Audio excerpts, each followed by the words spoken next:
구독, 좋아요, 알림 설정, 댓글까지 달아주시면 감사드리겠습니다. 얼마 전에 저희가 그런 이야기 했었죠. 이제는 정부도 부동산을 잡는 방향으로 가고 있다. 그래서 정부가 부동산 정책은 완화를 하더라도 재정 정책을 강화를 하고 있죠. 이 부분이 부동산 시장에 타격을 줄 수밖에 없고 재정 정책을 완화를 할 수 있는 상황이 아니죠. 그런데 왜 이렇게 재정 정책을 강화할 수밖에 없었나? 이런 부분은 우리가 생각을 해봐야 되고, 왜냐면은 강화할 수밖에 없었던 건지 아니면은 강화를 해가지고 좀 잡으려고 했을 뿐이지 완화를 할 수도 있던 상황인지 이런 걸 봐야 되는데, 만약에 전자라면 어떤 상황이 벌어지든 완화가 굉장히 힘들어지는 상황이고, 후자라면 상황에 따라서 완화를 할 수도 있다는 소리죠. 그렇기 때문에 상황을 잘 판단을 해봐야 된다. 그러면은 최근에 정부의 행태를 보면요, 지금 PF 문제에 대해서 태형건설 정부에서 지원해준다 이런 여론도 있었겠지만 실질적으로 지원 없었죠. 오히려 PF를 강화를 하고 있죠. 사업자금 95%가 지금 현재 남의 돈인 상황이다. 그래서 외국이랑 비교를 해보니까 외국은 우리나라처럼 이렇게 하는 곳이 없다. 자기 자본 비중이 국내에는 5에서 10%밖에 안 되는데 미국이나 일본 같은 데 가보면 20, 30% 정도는 한다. 국내의 PF가 위험도가 클 수밖에 없는 이유, 이런 걸 보시면은 왜 그럴 수밖에 없다? 자기 자본 조금밖에 안 들어가니까. 문제 터졌어요? 예를 들어 1000억짜리 사업이었다. 그러면은 자기 돈 한 200억 들어갔다, 300억 들어갔다. 그러면 요거 어떻게든 끝까지 하려고 할 텐데, 이게 아니라 내 돈 한 50억밖에 안 들어갔어요. 그러면은 상황이 심각해졌다 싶을 때 그냥 50억 날린다 생각하고 사업을 망가뜨릴 수도 있고, 또 반대로 한 300억이 있어야 진행이 되는 사업인데 50억만 가지고는 시작을 못하니까 자본력이 어느 정도 있는 곳들만 진행을 할 수밖에 없는 상황인 건데, 우리나라는 그런 부분이 너무 안 되니까, 그래서 집값 올라갈 때 사업이 그냥 어마어마하게 되는데, 그러다가 딱 분위기 안 좋아지면 중단하거나 혹은 피해를 수분양자들에게 떠넘기면서 건설사들은 빠져나갈 수 있다는 거죠. 그러니까 얼마 전에 한국건설 터진 것도 보시면요, 거기 피해자분 댓글도 달아주셨던데 5억이 없어서 중도금대출 이자를 수분양자들한테 떠넘긴 거예요. 5억도 없는 건설사가 어떻게 건설을 계속 진행을 하냐. 그러니까 현장도 멈춘 거죠. 그러니까 당연히 위험한 사업일 수밖에 없고, 그리고 문제는 우리나라 같은 경우는 이에 대한 규제가 없다. 어디만 있다? 저축은행. 저축은행은 왜 있어요? 2021년에 저축은행 사태가 터졌으니까. 그래서 저축은행보다 새마을금고나 또는 상호금융 이런 것들이 위험 PF 사업장이 많다고 그랬었죠. 왜?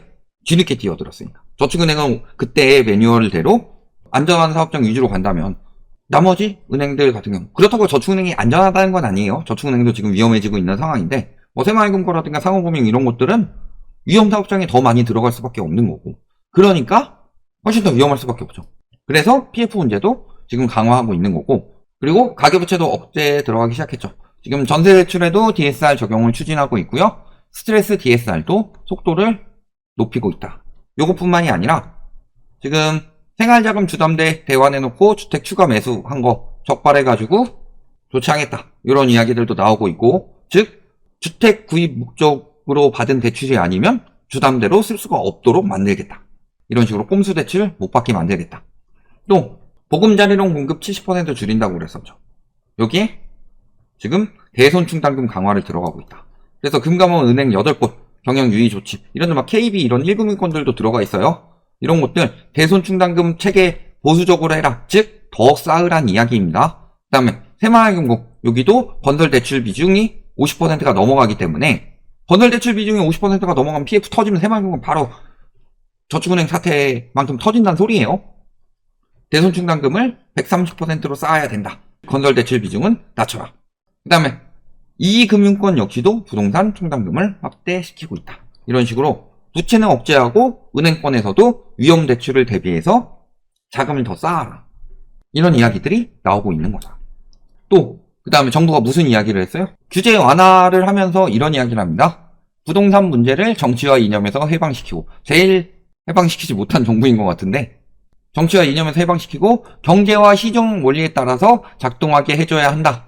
이게 좋게 말하면요, 그래, 시장 논리에 따라서 이제서야 부동산이 제대로 돌아가는구나, 이렇게 이야기를 할 수 있겠지만요, 실질적으로는 그 전에 부동산 시장이 굉장히 잘못된 시장이라고 했죠. 거품이 많이 쌓인 시장이고, 그러니까 시장 논리에 맡기면 빠질 수밖에 없어요. 그런데 부동산 규제를 완화해 주더라도 금융 규제는 강화를 하고 있는 거죠. 이게 뜻하는 바가 뭐예요? 문제 생겨도 이제 관여할 여력이 없다, 반대로 따지면. 그러니까 부동산 규제라도 최대한 완화해서 시장 논리대로 떨어지는 걸 어느 정도 억누르기라도 하겠다, 이런 느낌이라는 거죠. 이렇게 보시면 되고, 그 다음에 이거는 다주택자 세부담 완화는 임차인보다 유주택자한테 좋고 주택 시장보다는 총선에 유리한 정책이다. 즉, 집 가진 사람들 표를 좀 받겠다, 이런 정책이긴 한데, 실질적으로 경착륙이 일어나더라도 금융정책을 풀기는 쉽지 않은 상황이 되었다. 왜 그러냐? 자, 우리나라 국가부채 안전하다고 그랬었죠. IMF에서 국가부채가 잘 관리되고 있다, 이런 이야기를 했었고, 뭐 그러면서 국가부채는 안전하다, 다른 나라들 국가부채 쌓인 거 봐라, 우리나라는 국가부채 많이 안 쌓였다, 생각보다 괜찮다라고 느낄 수 있겠는데, 이게 그렇지 않다는 거예요. 국가부채가 굉장히 심각합니다. 우리나라는 실제 국가부채 비중은 높지 않지만 여러가지 국가부채로 볼 수 있는 것까지 포함해 보면은 엄청나게 높다는 소리죠. D1은 중앙정부와 지방정부의 채무를 합친 국가채무, 요거 자체는요 한 50% 선밖에 안 되는데, 요게 비영리 공공기관 부채까지 합쳐서 D2를 뽑아 보니까 한국의 GDP 대비 D2 비율이 2022년 기준 110.6%로 비기축통화국 중에서 최고 수준으로 간다. 그 가계부채 따질 때도요, 모든 나라에서는 최고는 아니다, 우리나라보다 더 가계부채가 많은 나라들은 있다. 근데 실질적으로 숨겨진 가계부채인 전세보증금을 합치면 우리나라가 최고죠. 그것처럼 국가부채도 숨겨진 국가부채, 즉 여기 보시면 공무원이나 군인연금 충당부채들, 이런 것들까지 포함해서 생각을 하니까 비기축통화국 중에서 1위다. 물론 기축통화국은 못 당합니다. 기축통화국은 정부채가 굉장히 많아요. 저희가 예전부터 말씀드렸지만 기축통화국은 이게 세계의 화폐로 쓰이기 때문에 세계로 돈을 계속 풀어야 되기 때문에 국가부채가 높을 수밖에 없다. 그런데 비기축통화국 중에서 저런 숨겨진 부채까지 합치니까 우리나라가 1등이더라. 그러니까 정부도 부채를 마구 찍어낼 수가 없는 거예요.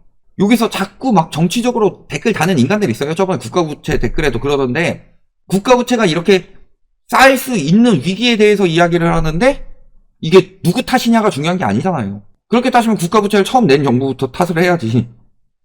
자꾸 정치적으로 엮지 말고 지금 현 상황을 이야기를 하는 거예요. 왜냐면 이 국가부채가 이 정도로 계속 쌓일 수밖에 없는 이유는요, 재정이 탄탄해져야 되는데 세수가 그만큼 탄탄해질 수가 없는 구조. 왜? 시장이 자금이 돌아야 되는데 자금이 다 부동산에 묶여 있어서 그렇다고 그러죠. 핵심적으로는요, 이거는 정부가 어쩌고 저쩌고가 문제가 아니라 우리나라 전체적으로 부동산 시장에 다들 미쳐 돌아간 것 자체가 문제다. 그러니까 내수가 안 돌죠. 내수가 안 돌면 세금이 안 모이죠. 세금이 안 모이는데 세금을 거두려면은 또 부동산 밖에는 답이 없죠. 그러니까 가계부채만 계속 쌓이고, 가계부채 쌓이고, 그러니까 또 기업도 안 좋아지고, 이러다가 뭔가 세계적으로 확 긴축이 되니까 가계부채, 기업부채 다 위기가 왔는데 국가가 지금 재정적 여력이 없다는 소리예요. 이거를 뭐 좌든 우든 정치적으로 따질 게 아니라 경제 위기가 지금 눈앞에 와 있다고. 국가부채, 가계부채, 기업부채가 다 지금 문제다. 가계 기업부채 보시면요, GDP 대비 가계부채는 1위고 대상 중에서 1위고 80%가 넘는 나라는 홍콩, 태국. 홍콩은 나라 아니지만 100%가 넘는 건 한국이 유일하다. 그리고 GDP 대비 기업부채 비율도 한국이 126.1%로 홍콩과 중국 빼면 1위다. 그래서 저희가 중국의 기업부채에 대해서는 계속 이야기를 했어요. 홍콩은 어차피 중국 땅이니까. 그래서 일본은 국가부채, 중국은 기업부채, 우리나라는 가계부채가 굉장히 위험하다라고 했는데 가계부채 문제를 계속 방치하고 이렇게 되니까 이거는 뭐 이번 정부 잘못이라고 말하는 거 아니에요. 전 정부도 잘못 있어요. 여기 정치 유튜브 아닙니다. 와가지고 자꾸 뭐 댓글 달지 마요. 정치적으로 그 경제적 위기를 이야기를 하는 거예요. 이 가계부채를 방치하니까 당연히 내수가 안 돌고, 그러니까 기업들도 힘들어지고, 그거를 어찌저찌 막다 보니까 국가까지 힘들어진 요런 상황이 된 거다. 그러니까 지금 가계부채 억제하고 기업부채 막 늘리지 않게 하고 PF 문제 알아서 해결하라고 하고 다 이거 지금 정부에서 이제는 더 이상 돈 대줄 수 없다, 지원을 못한다, 이렇게 되는 것 자체가 상황이 이렇게 됐기 때문이다. 여기에 그렇게 되는 게 조금 어느 정도 완화되려면 그러면 금리 인하 빨리 되겠네요. 이딴 소리 또 나올 수가 있겠죠. 경제가 안 좋으니까 금리 인하 되겠네요. 코로나 때 금리 인하는 코로나라는 특수한 상황 때문에 금리 인하가 된 것이라서 사람들이 지금 자산 사도 되겠다 이런 거지만, 실질적으로 진짜 경제 위기급이 와서 금리 인하가 될 때는 자산 가격이 올라가던가요? 늘 글로벌 금융위기 때 금리 엄청 내렸습니다. IMF 때도 마찬가지고. 경제 살아나고 집값 폭등하던가요? 미쳐 날뛰는 인간들이 있어요. 이제 완전히 금리 탓하면서 그 전까지 금리 이야기 한마디도 안 하고, 금리는 속도일 뿐이다, 방향은 공급이 정한다, 이런 이야기 하면서. 근데 금리를 내리기도 쉽지 않은 게, 일단은 미국이랑 격차가 벌어질 수 있다는 거. 두 번째로는 실질적으로 우리나라 인플레이션율은 잡히고 있는 것처럼 보이죠. 근데 문제는 진짜 체감 물가는 잡히지가 않는다. 지금 올라가고 있는 거 봐봐요. 생활 물가 지수가 소비자 물가 상승률을 상회하고 있다. 즉 경제가 디플레이션이라 물가 상승률이 조금 낮을 뿐이지 돈이 안 도니까. 그렇지만 실질적으로 각 생필품들이나 이런 것들 가격은 계속 폭등을 하고 있다는 소리예요. 그리고 이 와중에 물가가 잡혔다고 자화자찬할 때가 아니다. 경제도 안 좋고 물가도 안 잡히면 뭐부터 하라고 그랬어요? 스태그플레이션이 오면 스태그부터 잡아야 돼요? 플레이션부터 잡아야 돼요? 플레이션부터 잡아야죠. 스태그는 내 맘대로 못 잡아요. 그리고 인플레이션이 계속되면 스태그는 계속 이어질 거고, 그 상황에서. 그러니까 인플레이션부터 잡아야 되는데, 정부에서 문제가 여러 가지가 터지는데 돈을 막 더 풀고 할 수는 없으니까 금리 누르고 너네 갈아타가지고 대환대출 받아, 은행권에서 그거 감당해, 이런 식으로 가고 있는 거다. 이게 현실이에요. 근데 은행권에서는 대환대출 해주면서 부담도 낮춰야 되지만 실질적으로 대출을 줄여야 하는 딜레마에 빠져 있다. 왜? 지금 보시면요, 은행권 내달부터 거액 대출 함부로 못한다. 왜냐면 일단 기업 쪽이지만 대규모 리스크를 떠안지 않게 하기 위한 거액 익스포저 한도 규제가 본격 시행된다. 뭐 때문에? 바젤 은행 감독위원회. 그러니까 바젤 3가 언제까지는 진짜 끝까지 적용해야 된다. 그 시일이 얼마 남지 않았어요. 우리나라는 좀 너무 늦게 뒤늦게 부랴부랴 적용하는 상황이고, 그게 코로나 터진 이후에 적용하려니까 문제는 터지는데 바젤 3는 적용해야 돼. 이런 상황이 되는 거죠.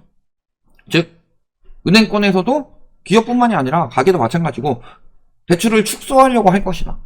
이런 상황에서 위기가 IMF를 넘어설지도 모르는 글로벌 금융위기 때보다는 우리나라에 훨씬 더 크게 타격을 줄 수 있는 커다란 금융위기가 계속 온다고 말씀을 드렸었고, 지금 그게 눈앞에 왔죠. 근데 만약에 정말 성실하게 살았으면은, 빚 없으면은 빚이라도 내서 버틸 수 있겠지만, 지금은 국가의 주체인 세계, 정부, 가계, 기업의 부채가 모두 임계점까지 올라갔다. 우리나라 자체가 빚으로 쌓아놓은 나라다. 이런 상황이 된 것을 보시면은 금융위기, 경제위기는 당연히 지금 터지는 거고, 이 상황에서 우리가 어떻게 대비를 해야 되냐, 이 상황에서 무리하게 막 내가 사기라도 당해가지고 이렇게 되지 말아야 된다, 요게 핵심인 거고, 그리고 그걸 대비해가지고 조심해서 아껴서 살고 위험한 투자 들어가지 말아라, 이런 이야기 하고 있는데, 뭐 아무것도 사지 말아라, 집 사지 말라고 그랬어요. 저희가 지금 사지 말라고 그랬지, 거품 쌓여있을 때. 이런 것도 잘 생각해 보셔라. 지금 숨기고 있던 회색 코뿔소가 들이받으려고 달려오고 있다. 이렇게 보시면 되겠습니다.